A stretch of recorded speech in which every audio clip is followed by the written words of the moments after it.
The distress call came through at 3:47 hours, a fractured whisper barely cutting through the static that plagued the northern Helmand province frequencies. The voice belonged to Chief Petty Officer Marcus Treadwell, call sign Trident 6, and his words carried the weight of men who knew they were looking at their last sunrise. Any station, this is Trident 6 actual. Grid November Victor 7428. We are 12 souls, 4 critical, surrounded and taking effective fire from elevated positions we cannot identify. Request immediate air support and medical evac. We are running dry on ammunition and time. The message repeated twice before dissolving into the hiss of electromagnetic interference, and then there was nothing but the hollow drone of dead air. At Kandahar Airfield, the Joint Operations Center erupted into controlled chaos, but the response was unanimous and devastating. There were no available assets. The Apache gunships were committed to a troops-in-contact situation 80 kilometers south. The AC-130 Spectre had been grounded for critical maintenance after taking small arms fire during the previous night's sortie. Fast movers were weathered out over the mountains, and the quick reaction force was already wheels up for another emergency. Trident 6 and his team were alone in the dark, pinned down in a valley that had swallowed better men than them. What nobody knew, what couldn't have been predicted by any operations officer or intelligence analyst, was that someone had been listening to that frequency from a place nobody thought to look. She had been orbiting at Angels 22, running a routine reconnaissance pattern over what was supposed to be quiet airspace, logging thermal signatures and mapping patrol routes for units that would never need the information. Her aircraft was a workhorse nobody respected, a twin-engine turboprop that the fighter jocks called the school bus with wings, and she had long since stopped caring what they thought. Captain Rylan Case, call sign Widow 7, had 300 combat hours in theater and a reputation for showing up where she wasn't wanted, which was pretty much everywhere. She had silver wings pinned above a chest full of ribbons most people didn't recognize, a cool voice that never rose above operational calm, and eyes that had seen things she would never talk about over beers. When Trident 6's call crackled through her headset, she didn't hesitate, didn't wait for clearance, didn't ask permission. She banked hard left, dropped the nose, and pushed the throttles forward until the engine screamed in protest. Within 90 seconds, she was descending through 10,000 feet, her co-pilot already pulling up the grid coordinates and overlaying them onto the moving map display. The targeting pod beneath the fuselage swiveled and locked onto the valley floor, painting the world in shades of green and white through the thermal imagery. What she saw made her jaw tight. Trident 6 wasn't just pinned down. He was in a kill box, a carefully prepared ambush site where every piece of terrain had been weaponized against him.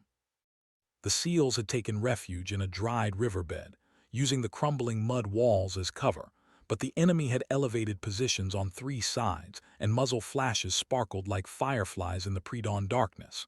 It was a textbook L-shaped ambush with interlocking fields of fire, and whoever had planned it knew exactly what they were doing. Widow 7 keyed her mic and spoke with the kind of calm that only comes from absolute certainty. Trident 6, Widow 7, I've got your position. Sit tight and mark your northern perimeter with infrared strobe. I'm about to make some noise. There was a pause, then Treadwell's voice came back, rough with disbelief and something that might have been hope. Widow 7, say aircraft type. She allowed herself the smallest smile. Trident 6, I'm flying the plane nobody wants at the party, but I'm here and I'm loaded for bear. Now mark your position before I have to guess. The infrared strobe appeared on her display, a pulsing beacon that separated friend from foe in the chaos below. Widow 7 rolled into a shallow dive, lining up her first pass with the precision of a surgeon making an incision. Her aircraft wasn't built for this kind of work, wasn't designed to dance with death at low altitude while hostile fire reached up from the ground like the fingers of an angry god. But she had done it before, in places whose names were still classified, and she would do it now because 12 men were counting on her and nobody else was coming. The AC-2-8 combat caravan shuddered as she armed the weapons systems, and her co-pilot, Lieutenant Hao Nguyen, ran through the pre-engagement checklist with practiced efficiency. They had flown together for 8 months, long enough to communicate in shorthand and silence, and he trusted her in ways that defied the usual military hierarchy. Target reference point set, Nguyen said quietly. Wind from the northwest at 15 knots. Density altitude is workable. We're clear to engage.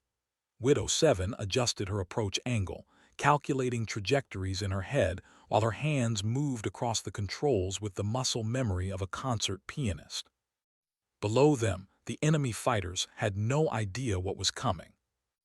The first rocket left the pod with a sound like tearing canvas, a brilliant streak of fire that arced downward and impacted on the ridgeline, where the heaviest concentration of muzzle flashes had been clustered. The explosion painted the valley in harsh orange light, and for a moment, everything was visible. The rocky terrain, the desperate men huddled behind insufficient cover, the insurgents who had been so confident in their ambush.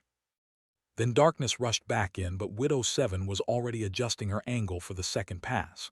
Trident 6, rounds complete on target reference point Alpha, assess.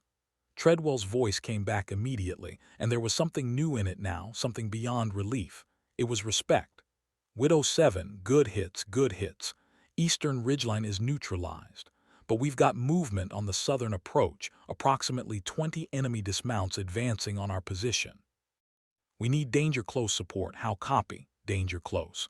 The words every pilot dreaded, the request that meant putting ordnance so near friendly forces that the margin for error disappeared entirely. Widow 7 didn't hesitate. Good copy, Trident 6. Give me a distance from your position to the advancing enemy. There was the sound of gunfire, sharp and staccato, then Treadwell's voice cutting through. 75 meters and closing fast. 75 meters was nothing, barely the length of a football field, and in the dark with thermal imagery, it would be like threading a needle while riding a roller coaster. But Widow 7 had threaded that needle before, and she would do it again.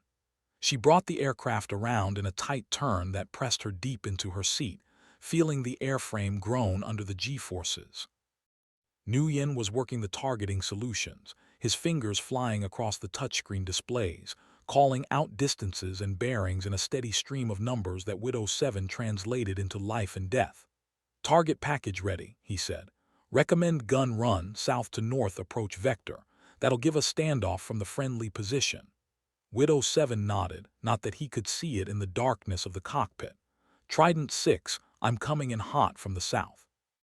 When I call guns, guns, guns, you keep your heads down and don't even think about looking up. This is going to be loud. She rolled wings level, dropped to 300 feet above ground level, and lined up the southern ridgeline in her sights.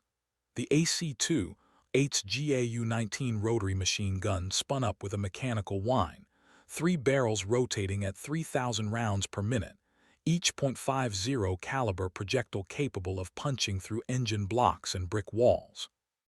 The valley lit up like a vision of hell as Widow 7 walked the gun across the advancing enemy formation, spent brass casings tumbling away into the darkness while tracer rounds drew brilliant lines between earth and sky.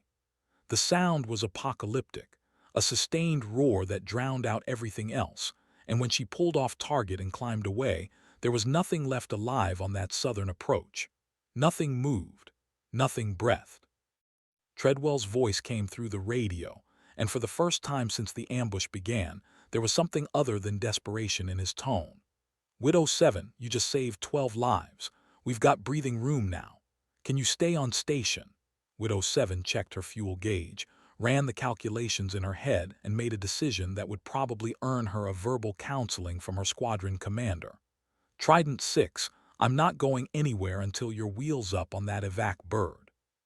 You've got my personal guarantee.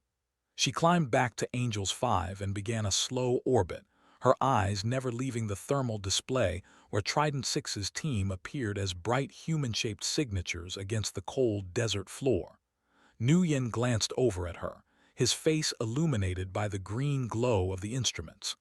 We're going to run dry on fuel before the cavalry gets here. Widow 7 adjusted her heading and spoke without looking at him, her voice steady and certain. Then we'll glide. I'm not leaving them. It was the kind of statement that defined everything about Rylan Case, everything that had earned her the call sign Widow 7 in the first place. The story behind that name was one she never told, a classified operation in a country whose name appeared on no official record, where she had orbited over a surrounded special operations team for 6 hours while taking ground fire and running on fumes, refusing to abandon them even when her wingman had been forced to return to base. She had stayed until every last operator was extracted, then coaxed her dying aircraft back to a forward operating base on a single engine and prayers. The men she saved that night had tried to put her in for a Silver Star, but the mission had been too black, too sensitive, and instead she got a handshake from a general whose name she couldn't repeat and a call sign that meant she belonged to the Brotherhood of the Dead and Dying.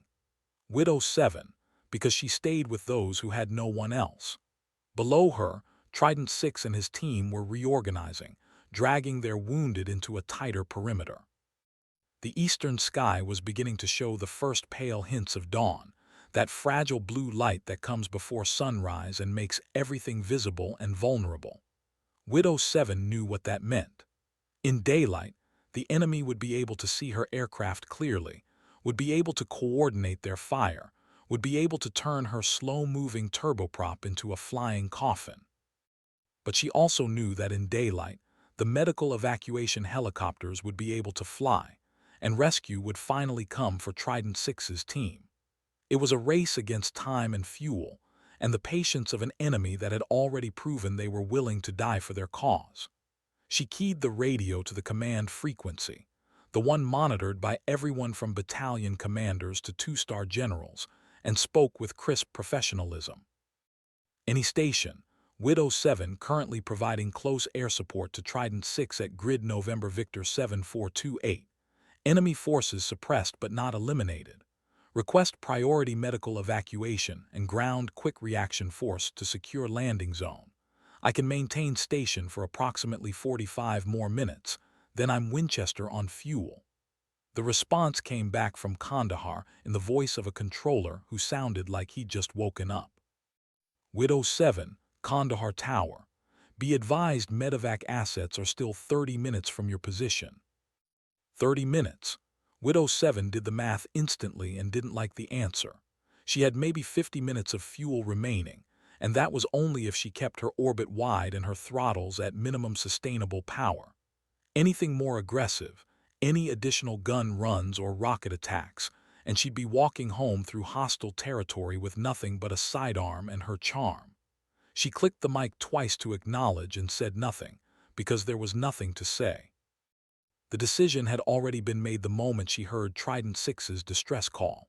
Below her, the thermal imagery showed movement again, enemy fighters repositioning in the rocks, learning from their losses and adapting their tactics. These weren't farmers with AK-47s. These were trained fighters who understood combined arms and fire discipline, who had night vision equipment and possibly communications with a higher headquarters. Widow 7 marked their positions on her display and began calculating engagement angles, her mind running through scenarios like a chess master seeing 20 moves ahead. Nguyen noticed it too, the way the enemy was spreading out, creating multiple points of contact that would force her to choose which threat to engage first. "They're getting smarter," he said quietly, and there was an edge of concern in his voice that he usually kept buried. "If they coordinate a simultaneous assault from multiple directions, we won't be able to suppress them all." Widow 7 knew he was right, but she also knew something else, something she had learned in 3 deployments and more combat hours than most fighter pilots would log in a lifetime. The enemy was smart, but they were also predictable. They were following a doctrine, a playbook written by people who had never faced someone like her. "They're going to try to overwhelm us with speed and numbers," she said, her eyes scanning the thermal display for the telltale signs of pre-assault preparation. "They'll mass their forces just before sunrise when they think we're at our most vulnerable. That's when we hit them with everything we have left." She adjusted her orbit tighter, bringing the aircraft down to 4,000 feet, close enough to make precise attacks but high enough to give her room to maneuver if they started shooting back with heavy weapons. The night was becoming a waiting game, a test of patience and nerve, and Widow 7 had more of both than anyone gave her credit for. At 5:12 hours, the enemy made their move. Thermal signatures bloomed across multiple approach vectors simultaneously, 30 or 40 fighters moving with coordinated precision toward Trident 6's position. They had been hiding in spider holes and caves, cold-soaked to avoid thermal detection, and now they were executing what should have been a textbook final assault. Should have been, except Widow 7 had been expecting it. She rolled the aircraft inverted, pulled the nose down toward the earth, and dove like a hawk spotting prey. The turboprop screamed in protest as she exceeded the recommended airspeed envelope, but she held the dive until the last possible second, pulling out at 800 feet with the enemy directly beneath her. "Guns, guns, guns," she transmitted, and the GAU-19 came alive again, spitting fire and death at cyclic rate. The first wave of attackers disintegrated under the onslaught, but she wasn't done. She pickled off 2 more rockets, one to the east and one to the west, bracketing the remaining enemy forces in a cage of high explosive fragmentation. Then she climbed away hard, yanking the stick back and feeling the airframe shudder on the edge of aerodynamic stall. The dawn revealed the aftermath in harsh detail. Bodies littered the approaches to Trident 6's position, and the survivors were pulling back, their morale broken by the relentless precision of an enemy they couldn't see or fight effectively. Widow 7 circled above, her fuel gauge now showing critical levels, the yellow caution light glowing accusingly on her instrument panel. But she could hear it now, the distinctive whop-whop-whop of rotor blades cutting through the morning air. The medevac birds were inbound. Trident 6's voice came through the radio one more time, but now it carried the weight of someone who understood what had just happened, what she had risked for them. "Widow 7, Trident 6, we've got rotary wing in sight. You can break station now. And ma'am, I don't know who you are, but you just earned a case of beer and a steak dinner anywhere, anytime. My treat." Widow 7 allowed herself a small smile, the kind that nobody could see but she could feel in her chest like warmth spreading through cold water. "Trident 6, Widow 7, tell your boys to stay safe. And you don't owe me anything. This is what we do." She banked away toward the east, toward Kandahar and the debriefing she knew would be waiting, and watched on her displays as the HH-60 Pave Hawks descended into the valley, their door gunners alert and ready, their pararescue jumpers already preparing to receive casualties. The SEALs loaded quickly, professionally, their training taking over even in exhaustion. Within 7 minutes, the helicopters were climbing away, 12 souls aboard who would see another day because a captain in a plane nobody respected had refused to leave them behind. Widow 7 limped back to Kandahar on fumes and prayers, feeling the engines cough as the fuel pumps began sucking air instead of JP8.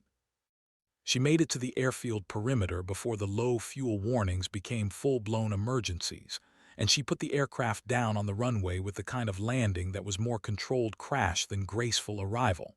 When the engines finally shut down and silence filled the cockpit, Nguyen let out a long breath and turned to look at her. "We're going to get paperwork for this," he said, but he was smiling. "So much paperwork." Widow 7 unbuckled her harness and reached up to remove her helmet, running her fingers through sweat-dampened hair that she would need to pin back up before facing the squadron commander.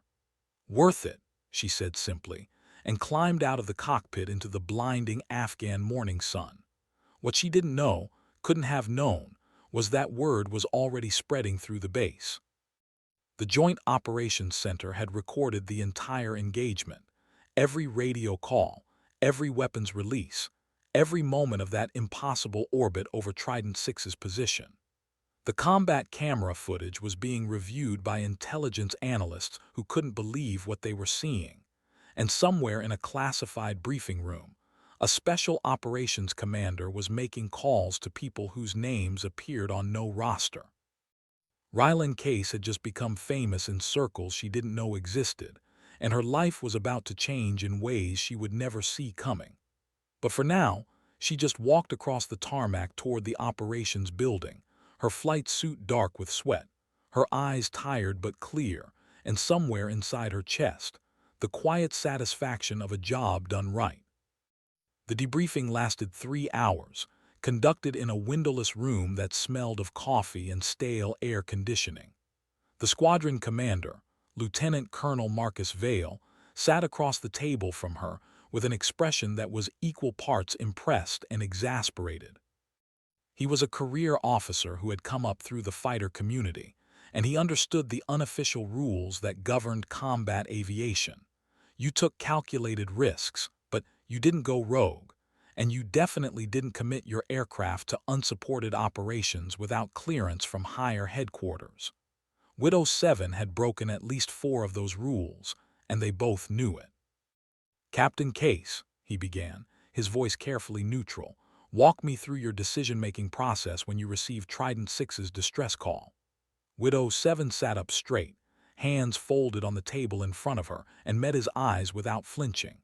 She had been through enough of these sessions to know that the truth was always the best defense, even when the truth made commanders uncomfortable. "Sir, I heard a distress call from a unit in contact with no available support. I had weapons, fuel, and sensors. I made the tactical assessment that my presence could affect the outcome." Vale leaned back in his chair, studying her with the kind of gaze that had evaluated hundreds of officers over a 20-year career. "You also had orders to maintain your reconnaissance orbit. You deviated from assigned tasking without authorization." It was a statement, not a question, and Widow 7 nodded once. "Yes, sir. I made a judgment call that saving 12 American lives was more important than photographing empty roads." The room fell silent except for the hum of the air conditioning unit. Nguyen, sitting beside her, remained quiet, but she could feel his presence like a wall at her back. Vale tapped his pen against his notepad, and for a long moment, Widow 7 thought she might be looking at the end of her career, at least in this squadron. Then Vale did something unexpected. He smiled, just slightly, just enough to crack the professional facade. "Captain, that was some of the finest low-level close air support I've seen in 15 years of combat operations. Your weapons employment was textbook, your communication was professional, and you brought your aircraft and crew home safely. That being said, you scared the hell out of everyone at Kandahar Tower, and I'm going to get at least 3 angry phone calls from people with more rank than me." Pause, then continued in a lower voice, the voice of one warrior speaking to another. "Off the record, I'd have done the same thing on the record. Don't make me defend you to the wing commander again. Are we clear?" Widow 7 felt something uncoil in her chest, tension she hadn't realized she was carrying. "Crystal clear, sir." Vale nodded and closed his notebook. "Good. Now get some rest. You're grounded for 24 hours for crew rest violation, and then you're back on the schedule. Dismissed." She stood, saluted, and walked out of the briefing room with Nguyen beside her. The corridor was empty, the base still in that quiet period between the end of night operations and the start of the day shift. Nguyen glanced over at her as they walked, and there was something in his expression she couldn't quite read. "You know they're going to start telling stories about this," he said quietly. "The SEALs don't forget when someone pulls their ass out of the fire." Widow 7 shrugged, suddenly feeling the exhaustion of 36 hours without sleep. "Let them tell stories. I'm just trying to do my job." But Nguyen was right, and deep down she knew it. In the strange ecosystem of military operations, where reputation was currency and respect was earned in moments of crisis, she had just written herself into the informal history that passed between units and deployments. Trident 6 would tell the story to his team, and they would tell it to other teams, and within weeks, every special operations unit in Afghanistan would know about Widow 7, the pilot who showed up when nobody else could. It was the kind of fame she had never sought, never wanted, because fame meant expectations, and expectations meant that next time, people might be counting on her in ways she couldn't control. She pushed the thoughts aside and focused on the immediate: a shower, food, sleep. The squadron berthing area was a series of converted shipping containers arranged in neat rows, each one subdivided into small rooms with a rack, a locker, and barely enough space to turn around. Widow Seven's room was exactly like everyone else's, decorated with nothing personal except a photograph taped to the inside of her locker door. The photo showed a younger version of herself standing beside an older man in a flight suit, both of them grinning in front of an A-10 Warthog. Her father, Colonel James Case, had been killed in action over Iraq in 2004, shot down during a close air support mission not unlike the one she had just flown. She had been 16 years old, still in high school, when two officers appeared at the door to deliver the news that would reshape her entire life. Some children of fallen warriors turned away from the military, unable to face the same risks that had taken their parents. Rylan had run toward it, driven by something she couldn't fully articulate even to herself. Maybe it was a need to understand what her father had felt in those final moments. Maybe it was a desire to prove that his sacrifice had meant something, that the work was worth continuing. Or maybe it was simpler than that. She was her father's daughter, and flying was in her blood like DNA. She stared at the photograph for a long moment, then closed the locker and collapsed onto her rack without bothering to remove her flight suit. Sleep took her immediately, dragging her down into darkness, where the sounds of engines and gunfire continued to echo in dreams she would not remember. While Widow Seven slept, the story was already spreading. At Bagram Airfield, the Combined Special Operations Task Force held their morning briefing, and the operations officer included a slide about the previous night's engagement. When he mentioned that a single AC-208 had held station over the compromised SEAL team for 90 minutes, providing continuous fire support against a numerically superior enemy force, the room went quiet. These were men who had seen everything, done everything, and they recognized exceptional work when they heard it. A master sergeant in the back row, a Delta operator with 20 years of experience and a face like weathered leather, raised his hand. "Sir, what's the pilot's name?" The operations officer checked his notes. "Captain Rylan Case, call sign Widow 7. The master sergeant nodded slowly, filing the name away. "If she ever needs anything at all, she's got friends in this community." It was the kind of statement that meant something in special operations, where loyalty was absolute and debts were always repaid. At Kandahar, Trident 6 and his team were being processed through the base hospital, getting their wounds treated and their bodies examined by doctors. 4 men had been critically wounded, including one who had taken shrapnel through his chest, and might not have survived another 30 minutes without surgical intervention. Treadwell himself had a through-and-through gunshot wound in his left shoulder that would earn him a Purple Heart and 3 weeks of limited duty. But he was alive, functional, and already planning how to find the pilot who had saved his team. He cornered a sympathetic intelligence officer and convinced her to pull up the mission logs, tracing Widow 7's radio call sign back to the 451st Expeditionary Reconnaissance Squadron. That afternoon, still wearing a hospital gown and with his arm in a sling, he hobbled over to the squadron operations building and asked to speak with Captain Case. The duty officer, a young lieutenant who clearly didn't recognize Treadwell, looked up from his computer with bureaucratic skepticism. "Captain Case is on crew rest, sir. Can I take a message?" Treadwell fixed him with the kind of stare that had intimidated Taliban commanders and uncooperative CIA analysts. "Son, you tell Captain Case that Trident 6 stopped by to say thank you, and that she's got a case of beer waiting for her whenever she's ready to collect." The lieutenant blinked, made the connection between the call sign and the morning's big story, and his entire demeanor changed. "Yes, sir. Absolutely, sir. I'll make sure she gets the message." Treadwell nodded and limped back out into the Afghan heat, satisfied that he had at least made the gesture. What he couldn't know was that his visit had been observed by a dozen other personnel in the operations building, and that by evening, the entire squadron would know that a SEAL chief had personally come by to thank their usually overlooked reconnaissance pilot. The story grew with each retelling, the way stories always do, until it took on the dimensions of legend. Some versions had Widow 7 flying through ground fire so thick it looked like rain. Others claimed she had made a dozen gun runs instead of 4. A few insisted she had landed her damaged aircraft with one engine on fire, which wasn't true but made for better narrative.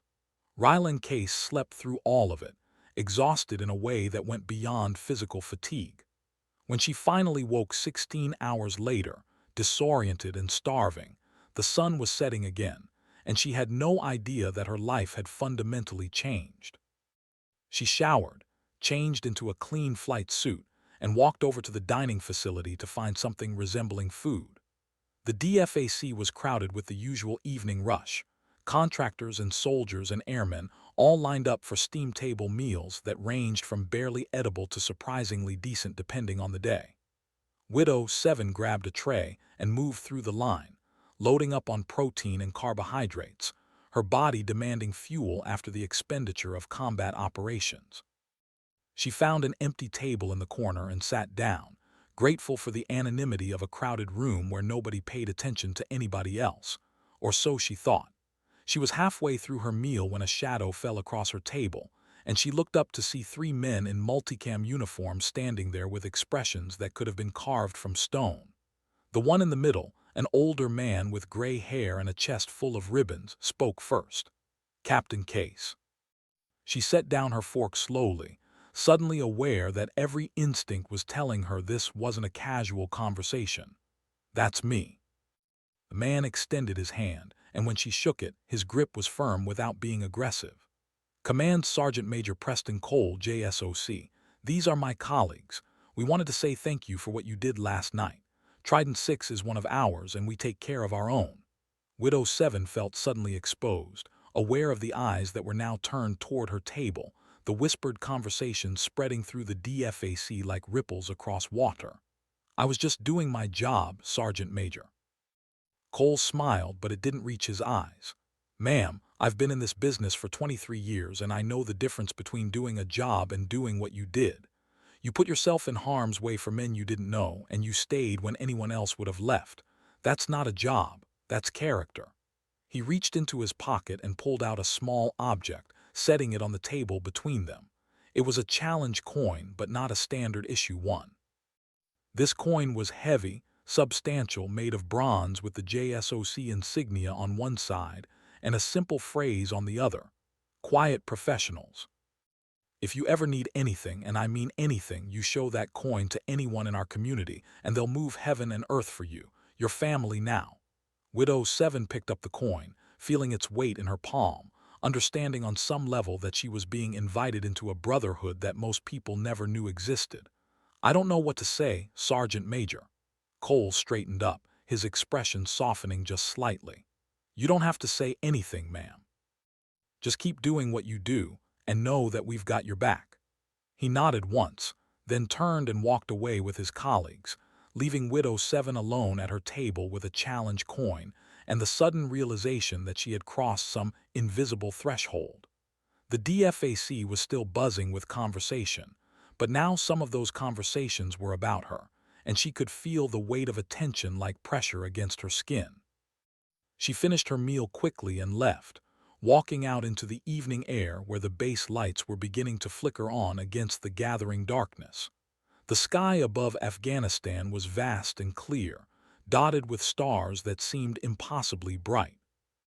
Widow 7 stood there for a moment, looking up at that sky, thinking about her father and the photo in her locker and the strange path that had led her to this place.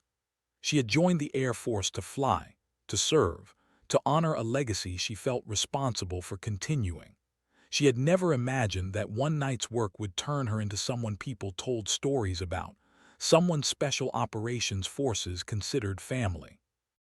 It felt too big, too heavy, and part of her wanted to reject it entirely, to go back to being anonymous and overlooked.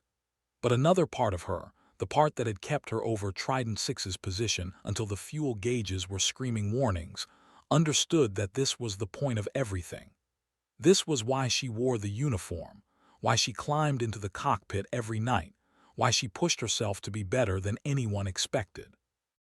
Not for recognition, not for coins or handshakes or stories told in dining facilities, but because somewhere out there, men and women were doing impossible things in impossible places, and they needed someone to watch over them when the world went dark.